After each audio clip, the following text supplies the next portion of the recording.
Hello बच्चों, आप सभी का स्वागत है हमारे यूट्यूब चैनल पे। तो आज हम उसी 10 चैप्टर में आगे जो रिएक्शन हमारी थर्ड रिएक्शन PX3 और PX5 के साथ, ठीक है ना। अब हम इसमें भी देखो क्या करेंगे कि जो अल्कोहल है, इस अल्कोहल की रिएक्शन PX3 के साथ करवाते हैं और यही अल्कोहल की रिएक्शन PX5 के साथ करवाते हैं, ठीक है बच्चों। तो इसमें जो X है, ये X, Cl और Br दोनों में से अपन कोई भी यूज़ कर सकते हैं। आयोडीन नहीं होगा और फ्लोरीन नहीं होगा, ठीक है। आयोडीन और फ्लोरीन के जो फॉस्फोरस के कंपाउंड है, ट्राई हैलाइड और पेंटा हैलाइड, वो अनस्टेबल होते हैं, इसलिए यूज़ नहीं किया जाते। तो यहाँ पर हम जो हेलोजन एलिमेंट लेते हैं, हेलोजन तत्व लेते हैं, वो Cl या Br में से कुछ भी हो सकता है, ठीक है। तो जब हम PX3 के साथ अल्कोहल की रिएक्शन करवाएंगे तो यहाँ पे होगा क्या कि ये जो X है, हेलोजन है, ये डायरेक्ट किस पे अटैक करता है, इस कार्बन पे अटैक करता है। और ये जो OH है, ये OH किसके साथ चला जाएगा, फॉस्फोरस के साथ चला जाएगा। तो यहाँ पे देखो X कितने हैं, यहाँ 3X है, तो हमें अल्कोहल के कितने मोल्स लेने पड़ेंगे, 3 मोल अल्कोहल यूज करना पड़ेगा, ठीक है। तो तीनों X किससे जुड़ जाएंगे, इस एल्किल ग्रुप से, और ये बन गया RX। कितने मोल बनेंगे, 3 मोल, क्योंकि 3 मोल हमने यूज किया है, ठीक है बच्चों। अब देखो 3 OH हो गया, एक फॉस्फोरस हो गया, POH का होल थ्राइस। इस POH का होल थ्राइस को हम लिखते हैं फॉस्फोरिक एसिड, फॉस्फोरिक एसिड। इसे हम ऐसे भी लिख सकते हैं H3PO3, ठीक है, फॉस्फोरिक एसिड। और ये हमने बना लिया एल्किल हैलाइड, ओके बच्चों। तो जब हम PX3 की रिएक्शन RX से करवाएंगे तो कितने मोल ROH लेना पड़ेगा, कितने मोल अल्कोहल यूज करना पड़ेगा, यह है अल्कोहल, 3 मोल अल्कोहल के यूज करने पड़ेंगे, ठीक है। लेकिन जब हम इसी PX5 की रिएक्शन अल्कोहल से करवाएं तो हमें 1 मोल ही यूज करना पड़ेगा, यानी यहाँ पर हम 3 मोल लेने की कोई आवश्यकता नहीं है, 1 मोल के साथ ही रिएक्शन हो जाएगी। तो जब हम इसके 1 मोल यूज करेंगे तो 1 मोल में 1X इस R पे जुड़ेगा, तो एक तो क्या बनाएगा, RX बनाएगा, और 1X इस हाइड्रोजन के साथ जुड़ेगा और क्या बना लेगा, HX बना लेगा। अब देखो कितने X बचे, 3X बच गए, एक फॉस्फोरस और एक ऑक्सीजन। तो यहाँ पे जो लास्ट कंपाउंड बन रहा है POX3, इसका नाम क्या है, फॉस्फोरस हाइपोक्लोराइड, फॉस्फोरस हाइपोक्लोराइड, और ये है हमारा एल्किल हैलाइड। तो PX3 और PX5 का हम यूज़ करके क्या बना सकते हैं, RX बना सकते हैं, एल्किल हैलाइड बना सकते हैं। दोनों में अल्कोहल की नंबर डिफरेंट रहेगी, इसमें 3 मोल यूज़ करना पड़ता है और इसमें 1 मोल यूज़ करना पड़ता है, ठीक है बच्चों। अब ये जो PX5 के साथ यहाँ 1 मोल यूज होता है, इसका रीज़न क्या होता है, देखो इसका रीज़न ये होता है कि ये जो PX5 मॉलिक्यूल है, ये PX5 मॉलिक्यूल लेस स्टेबल होता है, कम स्टेबल होता है, ठीक है। तो कम स्टेबल होने के कारण इसमें क्या होगा कि ये PX3 और X2 में कन्वर्ट हो जाता है। किस में कन्वर्ट हो जाएगा, PX3 और X2 में। अब ये जो हैलोजन है X2, यही हैलोजन इस R से जुड़ता है और क्या बनाता है, RX बनाता है। तो इसीलिए यहाँ पर PX5 के केसेस में हमने क्या यूज़ किया है, 1 मोल अल्कोहल यूज़ किया है, जबकि PX3 के केस में हमने 3 मोल अल्कोहल के यूज़ किए, क्योंकि PX3 क्या होगा, खुद एक स्टेबल मॉलिक्यूल होगा, तो इसे तोड़ने की ज़रूरत नहीं है। लेकिन PX5 एक लेस स्टेबल मॉलिक्यूल होता है, इसलिए क्या होता है, ये पहले डिसोशिएट होता है PX3 में और X2 में, ठीक है बच्चों। तो ये थी हमारी तीसरी रिएक्शन PX3 और PX5 के साथ जब हम रिएक्शन करवाएंगे तो किस टाइप से अल्कोहल से हम एल्किल हैलाइड बनाते हैं, ठीक है। अब हम इनमें एग्जाम्पल से देखेंगे।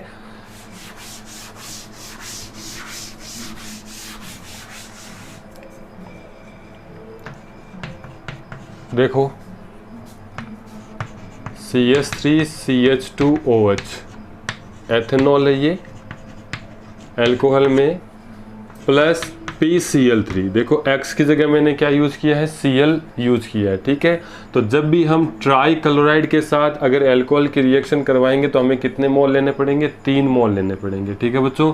अब 3 मोल में देखो क्या होगा कि ये 3 OH और ये फॉस्फोरस, ये कंबाइन होगा, क्योंकि देखो इस ऑक्सीजन पे लॉन पेयर होते हैं और ये जो लॉन पेयर है ये क्या करेगा, जो ये फॉस्फोरस है, देखो फॉस्फोरस के पास क्या होंगे, वैकेंट d ऑर्बिटल होंगे, vacant d orbital. Vacant d orbital क्यों होता है, क्योंकि फॉस्फोरस जो है वो क्या है, हमारे थर्ड पीरियड का एलिमेंट है। कौन से पीरियड का एलिमेंट है? थर्ड पीरियड का। थर्ड पीरियड में कौन सा आ जाएगा? देखो लिथियम, बेरिलियम और लिथियम, सोडियम, और सोडियम के बाद में जो आ रहा है उसमें, तो थर्ड पीरियड में क्या होता है? डी ऑर्बिटल होता है। डी ऑर्बिटल क्या होगा? वैकेंट। तो जब फॉस्फोरस के पास ये डी ऑर्बिटल वैकेंट है और ऑक्सीजन के पास क्या है? इलेक्ट्रॉन पेयर है, तो ये इलेक्ट्रॉन पेयर इस वैकेंट डी ऑर्बिटल को क्या कर दिया जाएगा? डोनेट कर दिया जाएगा। यानी कि ये इलेक्ट्रॉन इस पी को जब दे दिया जाएगा तो ये जो OH है वो इस पी के साथ चला जाएगा। ठीक है बच्चों। अब ये जो क्लोरीन बचा है इसके पीछे, ये क्लोरीन डायरेक्ट उस कार्बन पे अटैक करेगा जहां पर OH हमने जोड़ रखा है। तो यहाँ पे क्या बनेंगे? 3 मोल CH3 CH2 Cl प्लस ये तीनों OH फॉस्फोरस के साथ POH का whole thrice, ethyl chloride, ethyl chloride. ठीक है। इसी टाइप से हम एक एग्जांपल और ले लेते हैं PCl5 के केसेस में, CH3 CH2 OH plus PCl5। ठीक है। इसमें भी देखो ये लॉन पेयर होगा और ये अटैक करेगा फॉस्फोरस पे। ठीक है। तो यहाँ पे हमें कितने मोल अल्कोहल का यूज़ करना है? एक ही मोल यूज़ करना होगा। तो CH3 CH2 Cl plus HCl plus POCl3, ये बन गया एथिल क्लोराइड। ठीक है। इसी टाइप से हम एक एग्जांपल और ले लेते हैं। ये हमने यूज़ किया है साइक्लोहेक्सेनॉल। ठीक है। साइक्लोहेक्सेनॉल की रिएक्शन, अगर आपको रिएक्शन में ऐसे लिखा हुआ है कि P4 प्लस Br2, ठीक है, वो डायरेक्ट क्या नहीं दे रहा है? वो डायरेक्ट आपको PCl5 या PCl3 नहीं दे रहा है। वो क्या कर रहा है? Red phosphorus plus Br2। यानी कि जब हम रेड फॉस्फोरस और Br2 की रिएक्शन करवाएंगे ना, तो इटसेल्फ ही क्या बनेगा? PBr5 बनेगा। यानी कि जब भी हम इन दोनों को रिएक्ट करवाएंगे तो हमें प्रोडक्ट के फॉर्म में क्या मिलता है? PBr5 मिलता है। तो जैसे PBr5 मिलेगा तो इसका मतलब जैसे PCl5 रिएक्ट कर रहा है वैसे ये करेगा। तो चाहे आपको वो डायरेक्ट लिख के दे दे कि PCl5 ले लिया या PBr5 ले लिया, जो भी है, तो डायरेक्ट लिख रहा है तो भी आपको वैसे प्रोडक्ट बनाना। और अगर वो ऐसे लिख रहा है P4 प्लस Br2, तो इसका मतलब भी क्या हो रहा है कि इन दोनों को रिएक्ट करवा के हम क्या बना रहे हैं? PBr5 बना रहे हैं। जैसे ये बन जाता है, अब वो इस ऑक्सीजन पे अटैक करने के लिए रेडी है। जैसे ये बनेगा इस पे अटैक करेगा और हमें प्रोडक्ट में एल्किल हैलाइड ऑब्टेंड हो जाएगा। ठीक है ना। ब्रोमोसाइक्लोहेक्सेन, और ये P4 प्लस Br2 क्या बना रहा है? PBr5 बना रहा है। प्लस में यहाँ क्या निकलेगा? ये तो हो गया POCl3। तो यहाँ पे भी क्या होगा? HBr plus POBr3। ठीक है। तो ये था हमारा PBr5 और PCl जो भी है, फॉस्फोरस ट्राईहेलाइड और फॉस्फोरस पेंटाहेलाइड से एल्किल हैलाइड प्राप्त करने की विधि। ठीक है। अब हम नेक्स्ट जो प्रिपरेशन मेथड है हमारा, उसकी बात करेंगे यहाँ पे।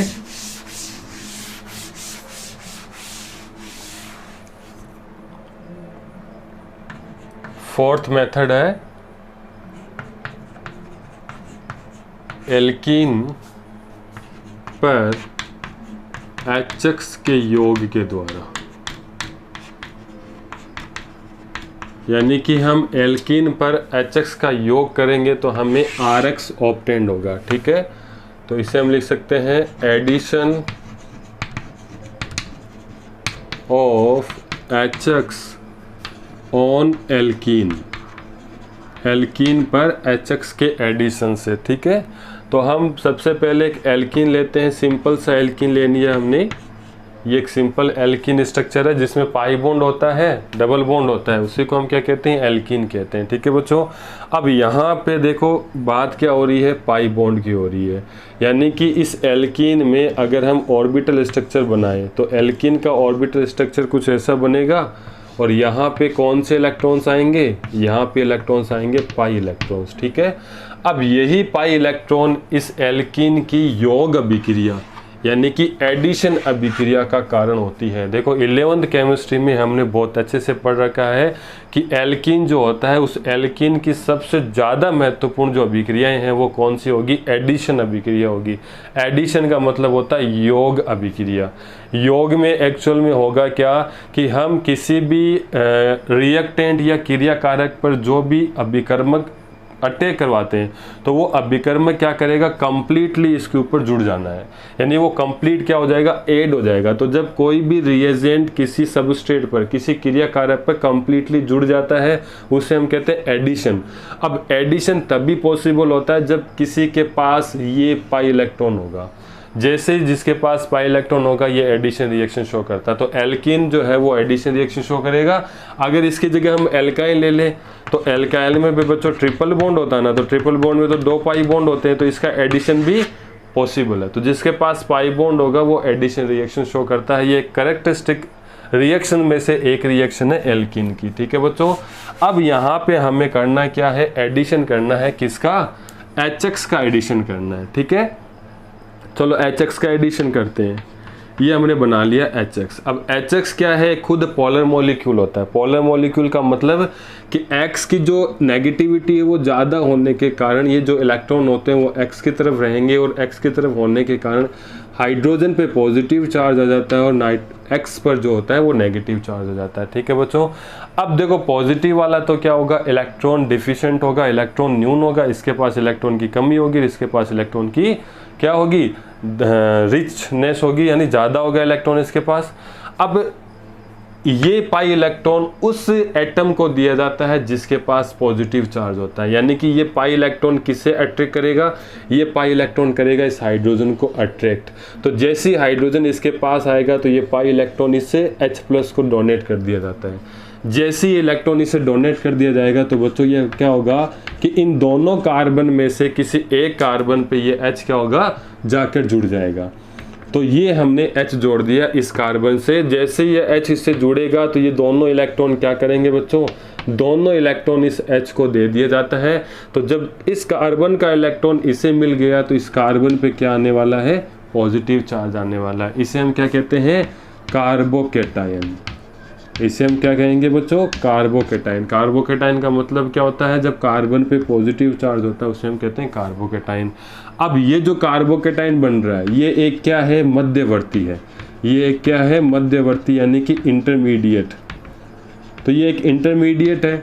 अब इस इंटरमीडिएट को हमें किस में कन्वर्ट करना होता है? प्रोडक्ट में कन्वर्ट करना होता है। प्रोडक्ट में कैसे होगा? देखो H को तो हमने जोड़ दिया भाई, पाई बॉन्ड था, पाई बॉन्ड को लेकर वो तो चला गया और किसी कार्बन के साथ बॉन्ड बना के सेट हो गया वहाँ पे। ठीक है, बैठ गया। अब दूसरा कार्बन क्या हो गया कि ये अब इलेक्ट्रॉन न्यून हो गया, ये इलेक्ट्रॉन डिफिशिएंट हो गया। अब ये किसकी तरफ अट्रैक्ट होगा? जिसके पास इलेक्ट्रॉन ज़्यादा होंगे, यानी जो नेगेटिव चार्ज है। तो नेगेटिव चार्ज का कौन था? X था।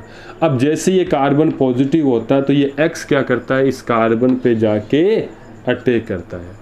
तो यहाँ पे हमारा जो फाइनल प्रोडक्ट है वो हम बना रहे हैं कि लास्ट में जो हमें प्रोडक्ट मिलने वाला है, यहाँ पे X जोड़ दिया, यहाँ पे हाइड्रोजन जोड़ दिया और ये बना दिया। ठीक है ना, ये क्या बन गया? देखो कार्बन, कार्बन और X, यानी कि एल्किल हैलाइड। ये हमने क्या बना दिया भाई? एल्किल हैलाइड बना दिया। तो इस प्रकार ये एडिशन हुआ। देखो जो हम जोड़ना चाहते हैं वो कंप्लीटली जुड़ा है, एक जगह H जुड़ा है और एक जगह X जुड़ा है। तो इसी के लिए इसको हम क्या कहते हैं? एडिशन रिएक्शन या योग अभिक्रिया। ठीक है बच्चों, अब यहाँ पे बहुत ही महत्वपूर्ण बात है कि ये जो प्लस चार्ज है ये इसी कार्बन पे आएगा जरूरी है या फिर इस कार्बन पे आ सकता है? यानी मेरे पास 2 कार्बन है, अब 2 कार्बन में ये हाइड्रोजन किसी के भी पास जा सकता है ना, किसी के भी चार्ज पॉजिटिव आ सकता है। ये कैसे डिसाइड होगा? जब ये हमारा एल्किन सिमेट्रिकल होगा, सममित होगा। सममित का मतलब होता है कि ये जब पाई बॉन्ड समान कार्बन के बीच में हो। समान कार्बन का मतलब जैसे मैंने 2 कार्बन ये कि CH2 डबल बॉन्ड CH2। अब ये दोनों कार्बन सेम है। कैसे सेम है? क्योंकि देखो ये भी CH2 और ये भी CH2 है। तो जब दोनों कार्बन सेम होंगे तो किसी पे भी आप H जोड़ दो, चाहे इस पे H जोड़ दो तो ये पॉजिटिव हो जाएगा, चाहे इस पे H जोड़ दो तो ये पॉजिटिव हो जाएगा। तो इस केस में हमें कोई ज़्यादा टेंशन नहीं लेनी है, कोई डिफ़िकल्ट नहीं है कि जब ये दोनों कार्बन सेम होंगे तो आप अपनी मर्जी से कहीं पर भी H को जोड़ सकते हैं, कहीं पर भी X को जोड़ सकते हैं। लेकिन अगर ये डिफरेंट हो जाए, डिफरेंट कैसे कि अगर इसकी जगह ये दे दिया जाए CH2 डबल बॉन्ड CH और CH3, ठीक है। अब यहाँ पे देखो डबल बॉन्ड ऐसे दो कार्बन के बीच में है जिनकी नेचर देखो अलग अलग है, ये CH है जबकि ये CH2 है। अब किस पे पॉजिटिव चार्ज होगा, तो यहाँ पे आपको ध्यान में रखना है पॉजिटिव चार्ज उस पे ही होना चाहिए जिस पे हाइड्रोजन की नंबर कम होगी, यानी जहाँ हाइड्रोजन कम होगा वहीं पॉजिटिव चार्ज आएगा। तो इसका मतलब अब अगर हमने HX का योग इस पे करवाएं तो हाइड्रोजन इसी कार्बन पे जुड़ने वाला है, इस कार्बन पे नहीं, इस कार्बन पे X जुड़ेगा, ठीक है। इसका रीज़न क्या होता है, इसका रीज़न होता है कि जो पॉजिटिव चार्ज आता है वो कार्बन ज़्यादा स्टेबल होना चाहिए, क्योंकि पॉजिटिव कार्बन क्या होता है, कार्बोकेटाइन, और कार्बोकेटाइन का स्टेबिलिटी ऑर्डर मैंने पढ़ाया था, हमारा GOC जो टॉपिक है, एक प्लेलिस्ट हमने बना रखी है, कंप्लीट GOC मैंने पढ़ाया है, आप उसमें जाके आराम से देख सकते हैं कि कार्बोकेटाइन जो होता है वो स्टेबल क्यों होता है, ठीक है। तो पॉजिटिव चार्ज किस कार्बन पे आएगा, जो ज़्यादा स्टेबल कार्बोकेटाइन बनाता है, ठीक है। तो जनरली हम कह सकते हैं कि कार्बोकेटाइन के केसेस में 3 डिग्री सबसे ज़्यादा स्टेबल होता है, फिर 2 डिग्री होता है, फिर 1 डिग्री होता है। यानी सबसे ज़्यादा स्टेबल कौन सा होगा बच्चों, 3 डिग्री होगा। तो यहाँ पे देखो इस केस में अगर अपन बात करें, ठीक है, डिफरेंट कार्बन हो तो पॉजिटिव चार्ज कहाँ पे रखना है इसकी मैं आपको बात बता रहा हूँ। तो ये हमारे पास CH2 double bond CH and CH3 है, ठीक है। अब इसमें हमें क्या रखना है, H को जोड़ना है, H प्लस को जोड़ना है, ठीक है। अब H प्लस को जोड़ने के लिए मेरे पास 2 तरीके हैं, ठीक है। या तो मैं इस H प्लस को इस कार्बन पे जोड़ देता हूँ तो इसे मैंने 1 नंबर दे दिया, या फिर H प्लस को मैं इस कार्बन पे जोड़ देता हूँ तो 1 दे, तो ये तो हो गया 1 और ये हो गया 2। तो सबसे पहले हम करते हैं फर्स्ट कंडीशन में। तो फर्स्ट कंडीशन में हम H को कहाँ जोड़े, इस फर्स्ट कार्बन पे। तो हमारे पास ये स्ट्रक्चर बनेगी CH3 CH और CH3 और पॉजिटिव चार्ज उसके सेकंड कार्बन पे जहाँ हाइड्रोजन नहीं जोड़ा, ठीक है। सेकंड तरीके में हम क्या कर रहे हैं कि H को हम इस कार्बन पे जोड़ रहे हैं, ठीक है। तो जब हम H को इस कार्बन पे जोड़ देंगे तो ये कुछ इस टाइप का मॉलिक्यूल बनेगा, आयन बनेगा, यानी अब पॉजिटिव चार्ज किस पे आना चाहिए, इस कार्बन पे। देखो बच्चों, अब ये जो पॉजिटिव चार्ज कार्बन है ये कितने डिग्री है, ये हमने 2 डिग्री बना है क्योंकि 2 कार्बन से जोड़ रखा है, और ये कितनी डिग्री है, ये 1 डिग्री है। और अभी मैंने आपको बताया कि कार्बोकेटाइन के केसेस में आपको ये नंबर याद रखनी है 321। जब भी आपको कार्बोकेटाइन दे और क्या पूछे, उसका स्टेबिलिटी ऑर्डर पूछे, उसका स्थायित्व पूछे कि कौन ज़्यादा स्थायी होगा, तो आपको ये नंबर ध्यान में रखनी है 321, 321। 321 का मतलब होता है सबसे ज़्यादा 3 डिग्री होगा, 3 डिग्री नहीं है तो 2 डिग्री होगा, 2 डिग्री नहीं है तो 1 डिग्री होगा। तो यहाँ पे देखो ये 1 डिग्री है और यहाँ पे देखो ये 2 डिग्री है, तो ज़्यादा स्टेबल कौन होगा, ये होगा ज़्यादा स्टेबल, ज़्यादा स्थायी, और ये होगा कम स्थायी, कम स्थायी। अब कोई भी रिएक्शन ऐसा कभी नहीं जाएगी कि वो कम स्थायी में से निकले, यानी कोई भी अभिक्रिया अगर हम केमिस्ट्री में करवाते हैं तो ऐसी कोई अभिक्रिया नहीं है कि वो कम स्थायी से जाएगी। वो हमेशा क्या करती है, ज़्यादा स्थायी जब कोई भी आयन बनेगा उसी साइड को ज़्यादा प्रीफर करती है, उसी साइड को ज़्यादा सेलेक्ट करती है। तो इसका मतलब इस कार्बन को अपन अगर यूज़ करेंगे तो ये बनने वाला है। अब हमें क्या करना है, X का ही तो हम क्या करेंगे, एडिशन करेंगे सेकेंड टाइम। X अब किस पे जुड़ेगा, इस कार्बन पे जुड़ेगा, ठीक है ना। तो ये तभी हमें यूज करना है जब हमारे पास डबल बॉन्ड कार्बन क्या हो, अलग हो, समान होगा, तो वहाँ पे कोई चॉइस नहीं है। आप ऐसे चॉइस मत कर लेना कि इस पे जोड़े इस पे जोड़े, कहीं पर भी जोड़ो अपनी मर्जी है, ठीक है ना। लेकिन जब चॉइस की बात की जाती है तो आपको ऐसा कुछ देखना पड़ेगा कि डबल बॉन्ड कार्बन क्या होना चाहिए, अनसिमेट्रिकल होना चाहिए, यानी कि असममित, असममित, ठीक है बच्चों, अनसिमेट्रिकल, ये होना बहुत जरूरी है। तो अनसिमेट्रिकल होगा तभी होगा, ठीक है। अब मैं इसका एक और तरीका बता देता हूं आपको कि H को कहां जोड़े, ठीक है। H को जोड़ने के लिए एक वैज्ञानिक थे जिनका नाम था मार्कोनिकोव, मार्कोनिकॉफ योग नियम। अब ये जो मार्कोनिकॉफ योग नियम है ये ज़्यादातर HBr के केसेस में हम देखने को मिलेंगे, यानी HBr का जब योग करवाएंगे ना तो मार्कोनिकॉफ के नियम अनुसार होता है। और मार्कोनिकॉफ क्या कहता है, बहुत ही सिंपल सी परिभाषा है, 11th केमिस्ट्री में हमने बहुत पढ़ा है कि जब हमारे पास एस सममित एल्किन होता है तो हाइड्रोजन उस कार्बन पे जोड़ा जाता है जिस कार्बन पे पहले से H की संख्या ज़्यादा होती है। यानी कि डबल बॉन्ड कार्बन में वो कार्बन देखना है जो पहले से ही हाइड्रोजन से अमीर है, यानी कि मतलब जिसके पास पहले से हाइड्रोजन ज़्यादा है उसी पे अब हाइड्रोजन को जोड़ना। यानी अमीर जो है वो और अमीर बन जाएगा, गरीब है वो गरीब ही रह जाएगा। गरीब कौन है यहाँ पे, गरीब है हमारा दूसरा वाला कार्बन जिसके पास हाइड्रोजन एक है, जबकि फर्स्ट कार्बन देखो इसके पास 2 हाइड्रोजन है तो ये अमीर है, तो अमीर और अमीर हो जाएगा और गरीब गरीब हो जाएगा। तो इसका मतलब मार्कोनिकॉफ क्या है, एक वैज्ञानिक है जिन्होंने ये बताया था कि जब ऐसी कंडीशन आ जाए तो हाइड्रोजन को कहाँ जोड़ना होता है कि जिस कार्बन पे H की संख्या ज़्यादा है वहाँ हाइड्रोजन को जोड़ना है और जिस पे H की संख्या कम है वहाँ हमें हैलोजन को जोड़ना है। तो सर यहाँ H ज़्यादा नहीं है क्या, CH3 है। देखो H की संख्या सबसे ज़्यादा है 3, या 2 यहाँ 1 या 3 है, तो क्यों नहीं हम इस H को यहाँ जोड़ दें। तो ऐसा अनर्थ मत कर देना, क्योंकि कार्बन यहाँ पे पहले से ही 4 बॉन्ड में, 3 हाइड्रोजन और 1 बॉन्ड इधर, 4 बॉन्ड में, तो कार्बन के पास 5वां जुड़ने के लिए कोई जगह नहीं है। कार्बन कभी भी जब बॉन्ड बनाता है तो 4 ही बॉन्ड बनाएगा, 5वां बॉन्ड बनाने की इसकी क्षमता नहीं है, वो कभी बनाएगा भी नहीं। और आप बना भी मत देना, बना दिया तो गलत हो जाएगा, ठीक है ना। तो H इस कार्बन पे नहीं जाएगा, बस जो डबल बॉन्ड वाला कार्बन है ना उसी पे भेजना। और कहाँ भेजना है वो 2 तरीके मैंने बता दिए, एक तो हमने कार्बोकेटाइन का स्थायित्व देख के बता दिया और एक आपको मैंने मार्कोनिकॉफ का नियम यूज करके बता दिया कि मार्कोनिकॉफ नियम क्या कहता है, ठीक है। मार्कोनिकॉफ नियम ज़्यादा अप्लाई किस में होगा, HBr के केसेस में होगा, ठीक है बच्चों। चलो अब हम इसके एग्जाम्पल की बात करते हैं कि ये जो एडिशन हम कर रहे हैं एल्कीन पर HX का, ये कैसे हो रहा है। देखो सिंपल सा एल्कीन लेते हैं हम, सबसे पहले CH2 एथीन इसे बोलते हैं, ठीक है। अब इस एथीन पे मुझे क्या जोड़ना है, HBr जोड़ना है। तो कहीं पे भी जोड़ दो ना, कोई इसमें डाउट ही नहीं है कि यहाँ जोड़ेंगे यहाँ जोड़ेंगे, क्योंकि दोनों क्या है, सिमेट्रिकल है ना, सेम ही कार्बन है, CH2 तो कहीं पे भी जोड़ सकते हैं अपनी मर्जी से। CH3 CH2 and Br,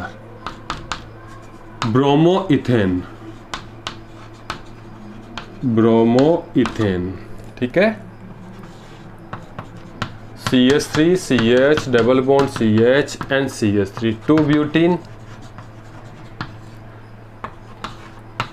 CH3 CH 2 CH double bond CH2, ये है 1 ब्यूटीन। एक तो हमने 2 ब्यूटीन लिया और एक 1 ब्यूटीन लिया, देखो दोनों अलग अलग है ना। इसमें जो डबल बॉन्ड है उसकी पोजीशन कहाँ है, 1 2 और 3 एंड 4, यानी कि 2 और 3 के बीच में पोजीशन है डबल बॉन्ड की।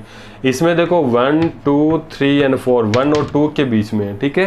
तो क्या दोनों सेम है क्या, नहीं दोनों अलग अलग है। देखो यहाँ डबल बॉन्ड तो सेम है, कहीं पे भी जोड़ सकते हैं, ये भी CH है ये भी CH है। तो इस केस में अगर हमें एडिशन करवाना हो HI का, ठीक है, HI का हम योग करवा रहे हैं, तो यहाँ पे क्या होगा, कहीं पे भी जोड़ सकते हैं, चाहे इस कार्बन पे जोड़ दो चाहे इस कार्बन पे जोड़ दो। तो CH3 CH2 CH and CH3 और यहाँ क्या जोड़ दिया, I जोड़ दिया, 2 आयोडो ब्यूटेन। नाम क्या है इसका, 2 आयोडो ब्यूटेन, ठीक है बच्चों। अब यहाँ पे थोड़ी सी प्रॉब्लम होने वाली है, चलो इस पे हम HBr का एडिशन करते हैं, ठीक है। अब HBr का एडिशन करेंगे तो देखो दोनों कार्बन अलग अलग हैं, कहाँ जोड़ना है हमें H, चाहे मार्कोनिकॉफ को याद कर लो चाहे कार्बोकेटाइन की स्थायित्व को याद कर लो, जो भी याद करोगे वो सही होगा, ठीक है। बट याद सही करना, गलत मत कर लेना कि H को हम वहाँ जोड़ेंगे जहाँ H ज़्यादा है, तो H को यहाँ जोड़ देते हैं और Br को कहाँ जोड़ देते हैं, इस वाले कार्बन पे, यानी कि CH3 CH 2 CH and CH3 and Br, ये हो गया 2 ब्रोमोब्यूटेन, 2 ब्रोमोब्यूटेन, ठीक है बच्चों। तो इसी टाइप से हम आगे चलेंगे। एक लास्ट एग्जांपल की बात कर लेते हैं। हमारे पास ऐसा एक एल्कीन है, ठीक है, मैथिल साइक्लोहेक्सीन, मैथिल साइक्लोहेक्सीन, इस पे हम एडिशन करवाते हैं HI का। ठीक है बच्चों, कहाँ करवाना है एडिशन? देखो यहाँ पे तो दिख ही नहीं रहा है, कार्बन ही नहीं दिख रहा है, हाइड्रोजन भी नहीं दिख रहा है। तो इस केस में यहाँ पे आपको देखना है कि जिस बॉन्ड पे ज़्यादा बॉन्ड दिख रहे हैं, यानी कि जो कार्बन ज़्यादा प्रतिस्थापी दिख रहा है, तो यहाँ देखो ज़्यादा प्रतिस्थापी है तो यहाँ H की संख्या कम होगी, जबकि यहाँ H की संख्या ज़्यादा है। ठीक है, तो ये जो H है वो कहाँ जुड़ेगा? यहाँ जुड़ेगा। और ये जो I है वो कहाँ जुड़ेगा बच्चों? वो I जुड़ेगा इस कार्बन पे। मेरी बात समझ में आ रही है? तो यहाँ पे हम इसको जोड़ देते हैं।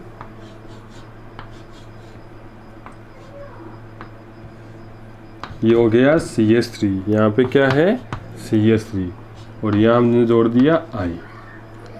ठीक है बच्चों, तो इस प्रकार से हमने ये अभिक्रिया करवा ली है।